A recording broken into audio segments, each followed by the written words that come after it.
লিটন কুমার দাসকে এক ঝাঁক দর্শক গ্যালারির একটা অংশ থেকে ভুয়া ভুয়া বলে সম্বোধন করেছেন। লিটন কুমার দাস সেই জায়গাটায় রিয়াকশনটা আসলে ঠিকঠাক মতো দিতে পারেননি। একজন ন্যাশনাল ক্রিকেটারের জন্য, যিনি লাল সবুজের প্রতিনিধি করেন, দেশের প্রতিনিধিত্ব করেন, সেই প্লেয়ারের জন্য ব্যাপারটা আসলে খুব অপমানজনক।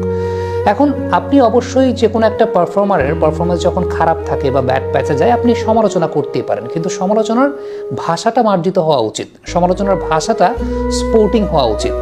অপমান করা আর সমালোচনা করা দুইটা কিন্তু আসলে দুই বিষয়। এখন আপনি খুব স্বাভাবিকভাবে আপনার ব্যাপারটা চিন্তা করে দেখেন।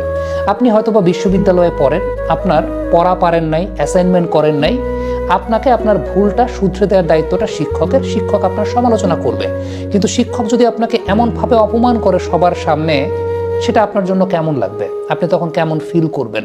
কিংবা আপনি কর্মক্ষেত্রে আপনি কাজ করেন, আপনি কোনো একটা কাজ ভুল করেছেন, আপনার কাজের সমালোচনা, আপনার ভুল ধরিয়ে দেওয়া এবং এই কাজটা ভুল করার কারণে প্রাতিষ্ঠানিকভাবে কি কি ক্ষতি হয়েছে সেই ব্যাপারটা আপনার সামনে তুলে ধরা, কিন্তু আপনাকে সবার সামনে অপমান করা, আপনাকে এমনভাবে আঘাত করা যেটা আসলে অপমানজনক, অশোভন, সেটা আপনার কাছে কেমন লাগবে একটু আপনি চিন্তা করে দেখবেন।